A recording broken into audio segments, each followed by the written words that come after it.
ये कैसा लगा आपको जो करारा जवाब जो दिया है पाकिस्तानी अफवाज ने और कौम ने मिलके? देखिए, बहुत अच्छी बात है और बहुत ही अप्रिशिएटेबल बात है कि जिस तरह हमारी मिलिट्री लीडरशिप ने, हमारी पॉलिटिकल लीडरशिप ने और बिलखसूस हमारे मीडिया ने जिस तरह बिहेव किया, और ये बिहेव बड़ा कारामद साबित हुआ। वो इसलिए कि जिस तरह जो मूव की थी इंडिया की जाहलाना उनकी जो लीडरशिप है, उन्होंने पहलगाम इंसिडेंट के बाद पहली गलती तो उन्होंने ये की कि फौरी तौर पर FIR हमारे खिलाफ इंदराज करवा दी। दूसरी गलती ये की कि जो एक इंटरनेशनल ट्रीटी है हमारे पानी के ऊपर, सिंतास मुआहदे की, उसको कैंसिलेशन की बात की। और चौथी गलती ये की जो इंटरनेशनल प्रोटोकॉल होते हैं उसकी खिलाफ वर्जी करते हुए हमारे जो सफरा हैं उनको वापस भेज दिया। ठीक। अब इसके बाद उन्होंने एक ऐसी मीडिया वार छेड़ी कि पाकिस्तान ही कसूरवार है। लेकिन हम, अच्छी बात है कि हम वेट एंड सी करते रहे और बिल आखिर हमने पूरी दुनिया को बताया कि इंडिया झूठ बोल रहा है, इसने खुद ये पहलगाम वाला इंसिडेंट किया और हमारे ऊपर ठोस रहा है। इसके पीछे इसके मजमूम मकासद हैं और 6 की रात को साबित हो गया कि उसने न सिर्फ हमारी रेड लाइन अबूर की बल्कि जो इंटरनेशनल ट्रीटीज़ हैं और इंटरनेशनल बॉर्डर है उसकी खिलाफ वर्जी करते हुए जो 1948 का जेनेवा कन्वेंशन है कि आप सिविलियन को टारगेट नहीं करेंगे, उन्होंने रात के अंधेरे में बुज़लाना कार्रवाई करते हुए हमारे मासूम बच्चों को शहीद किया। उसके बाद एक और इंटरनेशनल ट्रीटी है 1966 का कि आप ह्यूमन राइट्स की वॉलेशन नहीं करेंगे, उसकी भी खिलाफ वर्जी करते हुए उन्होंने ह्यूमन राइट्स की न सिर्फ वॉलेशन की बल्कि तमाम जो इंटरनेशनल ट्रीटीज हैं उनकी खिलाफ वर्जी करते हुए अपने आप को करते रहे। हाँ, लेकिन अब जब ये कर चुका तो 6-7 का तो वो किया। उसके बाद हमारे लीडरशिप में बड़ा ही प्रेशर था कि इनको जवाब दें, रिटेलिएट करें। लेकिन हमारी लीडरशिप ने बिलखसूस हमारे सिपा सलाह ने कहा इंतजार करें, जवाब देंगे, हम जवाब देंगे, हम वक्त और जगह का तयन हम करेंगे। और बिलाखिर हमने रात को कर दिया। हमने बता दिया कि न रफेल आपको बचाने आएगा, न अबीबेल आपको बचाने आएगा। अगर बचाने आएगा तो सिर्फ हम ही आपको बचाने आएंगे, इसलिए कि हम अमन की बात करते हैं। ठीक। और अमन यकतरफा नहीं होना चाहिए, हम सब्र की बात करते हैं। और लेकिन सब्र यकतरफा नहीं आप और पूरी लीडरशिप, हमारा मीडिया, और बड़ी अप्रिशिएटेबल बात है हमारी मुसल्लह फौज ने भी एक अहम किरदार अदा करने में मीडिया का शुक्रिया अदा किया कि वो गाहे बगाहे हर लम्हे वो इंडिया को और उसके मजमूम मकासद का चेहरा दिखाते रहे। और जिस तरह इंडिया के मीडिया ने जो किया है दुनिया के सामने, ठीक है, अब वो कली खुल गई है, अब वो रो रहे हैं कि क्या हो गया, क्या हो गया। अब चुप उनके मुंह। हाँ ठीक है जी, वो चुपेंगे मजीद। ब्रिगेडियर गजनफर की तरफ जाने से पहले कर्नल को भी मैं शामिल करना चाहता हूं, क्योंकि ब्रिगेडियर साहब को मैं चाहूंगा कि वो उसके ऊपर पूरा जो इंटरनेशनल मीडिया उसके ऊपर भी बात करें। जनाब कर्नल सैफ कुरैशी साहब, आपने भी, क्योंकि मेरे साथ डिस्कशन में रहते हैं, आपने भी मुझे बारहा कहा कि अब रिटेलिएट करना पड़ेगा, अब हमले का जवाब बदले की सूरत में लेना पड़ेगा। और आपको यकीन था, क्या आपको वाकई इतना यकीन था कि फौज जो है वो बदला लेगी? बिस्मिल्लाहिर्रहमानिर्रहीम। जो रात को हुआ है जी, पहले तो मैं गवर्नमेंट ऑफ पाकिस्तान के हर लीडर का, हर उस फर्द का जिसने इस सारे ऑपरेशन में कोई ना कोई किरदार अदा किया, बेशक वो डिफेंस मिनिस्ट्री जिस लेवल पे भी हो, वो डिफेंस मिनिस्ट्री में थी, वो फॉरेन ऑफिस में थी, वो प्राइम मिनिस्टर हाउस में थे, वो डिफेंस फोर्सेस के हेडक्वार्टर में थे, या कि वो जरी जवान मेरे हीरोज़, कौमी हीरोज़ मोर्चों में थे। तमाम ने कमाल कर दिखाया। कमाल दिखाया है अपनी कॉम्पिटेंस में, अपनी करेज में, अपनी ऑपरेशनल फिटनेस में जी, अपनी प्लानिंग में, अपनी दानिश में, और अपना जो लॉन्च किया ऑपरेशन उसको इतने अच्छे तरीके से किया है, उसकी टाइमिंग इतनी बेहतर की है कि तमाम लवाजमात मिलिट्री ट्रेनिंग के पूरे करके, रैकी करके, टारगेट देख के, उनकी सारी नोयत पता करके, जो हमने उनके ख़िलाफ़ पेलोड इस्तेमाल करना है उसको प्लेस करके, और ना सिर्फ ये बल्कि एक तरफ दुनिया के हालात वाक़यात और मुख्तलिफ़ लीडरान कराम की और UNO की, और जो हमने इंक्वायरी मांगी हुई थी, सिक्योरिटी काउंसिल ना हिला, UN ना हिली, US ना हिला, उन्होंने भी टाल टूल दिया कि ये तो कई सदियों से। बहरहाल जो कामयाबी हासिल की है वो तो हिस्टोरिक कामयाबी है मिलिट्री की किताबों में, बिल्कुल ठीक, और इस तरीके से की है कि वो रिकॉर्ड की है लम्हा बिलम्हा और सारी दुनिया को साबित किया है। बिल्कुल ठीक है। अच्छा, ये बड़ी अहम बात है। मैं चाहता हूं कि इसकी तफसीलात जो हैं वो ब्रिगेडियर गजनफर साहब के साथ भी हम एक चीज जोर से मैं कह दूं तो अच्छा। और ब्रिगेडियर गजनफर साहब ने एक बड़ी अहम बात की थी अभी जो हम बात कर रहे थे, लेकिन हम बड़े वो महजूज हुए कि जी अब्दुल्ला मलिक कहीं फतह के चक्कर में बॉर्डर पार ना कर जाएं, किसी के पीछे ना चले जाएं। लेकिन वो तो हमने आज राहे तफन्नन और आज राहे मजाक बात की थी। वो मेरा है, वो जो मेजर गोबर है ना, मेजर गोबर, वो जो कह रहा था कि जनरल आसिम नसीर को हमारे हवाले करो। अब भाई पहले अपने उस चाय वाले को हमारे हवाले करो, उसे बताएंगे कि चाय कैसी बनाई जाती है। ब्रिगेडियर साहब आपको शामिल गुफ्तगू करते हैं और खुशामदीद भी कहते हैं। मुझे बताइए कि आप चूंकि एक्सपर्ट भी हैं, आपने जंगों में भी हिस्सा लिया, आपने खुद इन सारे इक्विपमेंट से भी वाकिफ हैं और किस तरह से ये ऑपरेशन होता है, और पाकिस्तानी टेक्नोलॉजी जो है जिसको अब सराहा जा रहा है, जिस तरह से हमने हमला करके अपने टारगेट अचीव किए हैं, कोई भी हमारा मिसाइल मिस नहीं हुआ। जिस तरह से उन्होंने वहां से 6 फायर किए, 5 अमृतसर के ऊपर गिराए, एक कहीं और गिर गया।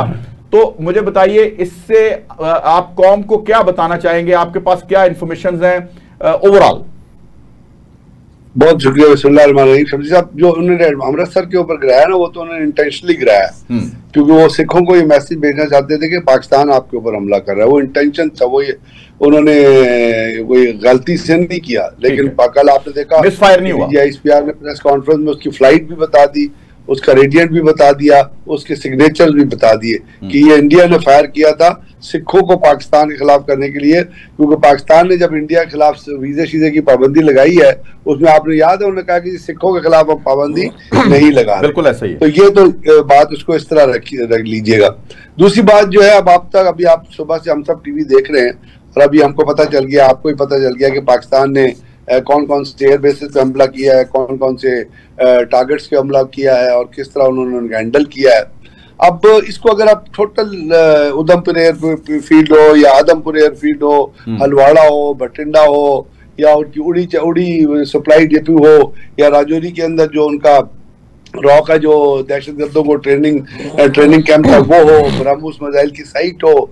अब जब हम इन तमाम चीजों को बहुत एक पैराए में अगर पैरामीटर में बंद करना चाहेंगे, तो पाकिस्तान के जो प्लानर हैं, जिन्होंने भी प्लान किया है, एयरफोर्स थी, आर्मी थी, नेवी थी, ज्वाइंट सर्विसेज हेडक्वार्टर था, जो सारे इसके अंदर इन्वॉल्व थे, क्योंकि पूरा इनिशिएटिव आर्मी को दे दिया गया था, आर्म फोर्सेस को दे दिया गया था गवर्नमेंट की तरफ से कि आप प्लान करें और हिट बैक करें।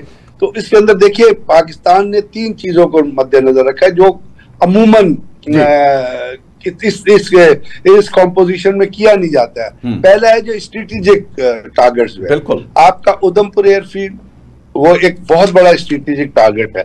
आदमपुर एयरफील्ड है, आप ये देखिए कि आदमपुर एयरफील्ड के ऊपर अंडरग्राउंड स्टोरेज है जहाजों के, और वहां पे सबसे बड़ा एशिया का सबसे बड़ा स्टोरेज है जहां पे वो आके अपने जहाजों को पार्क कर लेते हैं। और आदमपुर एयरफील्ड है जहां पे ये सेकंड लार्जेस्ट बेस है इंडिया का। सबसे बड़ा बेस जो इंडिया का है वो गाजियाबाद में है, वेस्टर्न कमांड के अंडर।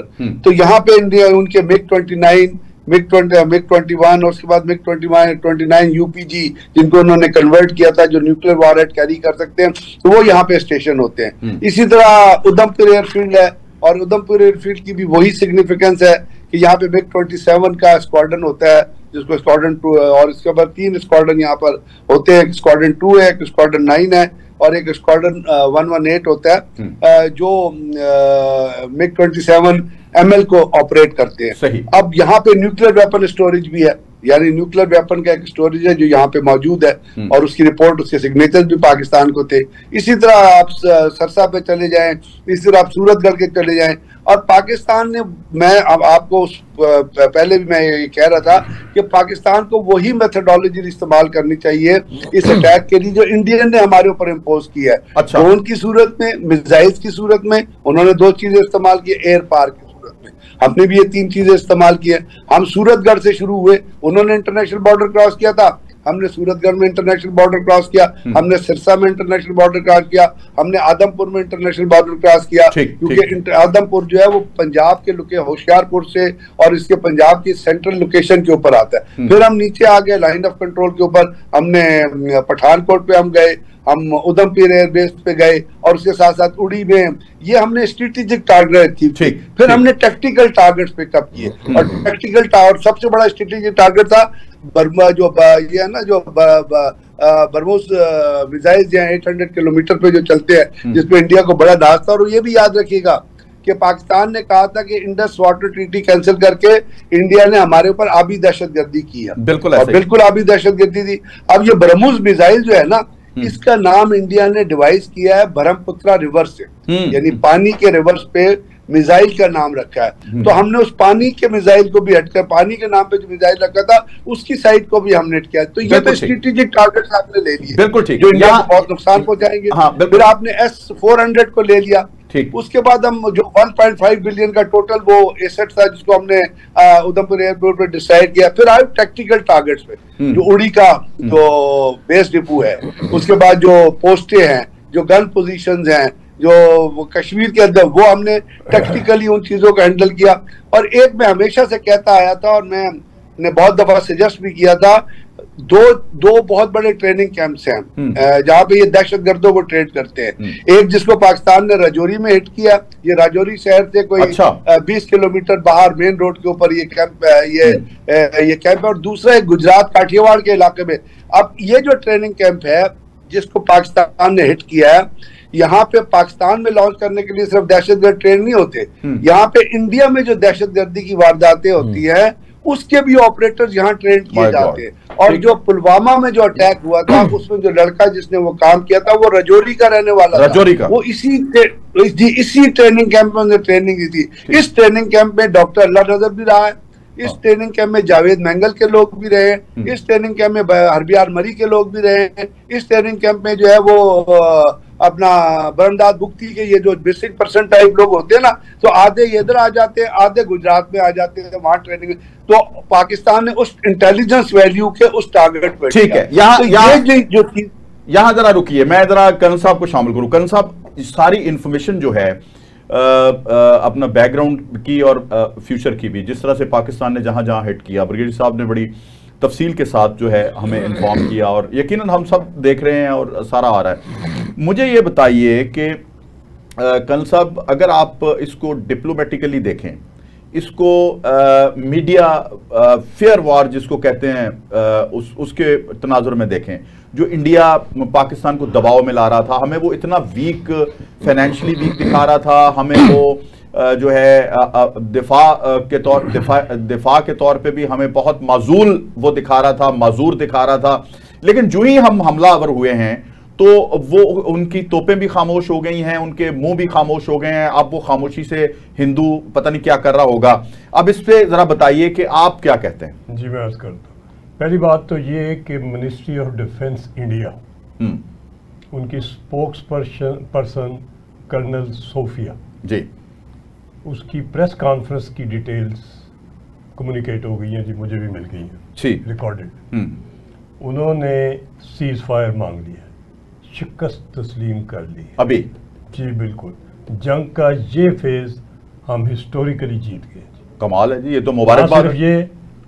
ना सिर्फ ये, इससे पहले कोई 2 घंटे पहले अमेरिका के वज़ीर ख़ारजा इसहाक डार साहब से एक लंबी गुफ्तगू करने के बाद तो ये ऑफ़र कर चुके हैं कि इंडिया भी ये काम नहीं करेगा और आप बराए मेहरबानी इसको रोक दें। इसहाक डार साहब ने अपनी शराइत और अपनी चीज़ बड़ी अच्छी बात उनसे की और उसके बाद ये प्रेस कॉन्फ्रेंस आ गई है अभी ठीक है। इस लगता ये है कि ये जो उनको कारी वार हुआ है हमारी तरफ से, ये कोई 3-4 घंटे की सिर्फ ऐसे ही ठा नहीं थी, ये बड़ी ही प्लानिंग से, बड़े स्ट्रेटेजिकल और टेक्टिकल टारगेट हमने टेक ओवर और हमने पूरी टेक्नोलॉजी इस्तेमाल करके की है। बिल्कुल। फ़र्क क्या है पहले से और इससे? फ़र्क ये है कि पहले टेक्नोलॉजी हम इतनी इस्तेमाल नहीं करते थे, जितनी टेक्नोलॉजी हमने इस्तेमाल की है जिस हद तक हमारी आर्टिफिशियल इंटेलिजेंस और बाकी चीज़ें जा चुकी हैं, इंडिया सोच भी नहीं सकता था। और इंडिया को जो झटका लगा है वो इतना सीरियस है कि वो आपको आहिस्ता आहिस्ता नजर आ जाएगा।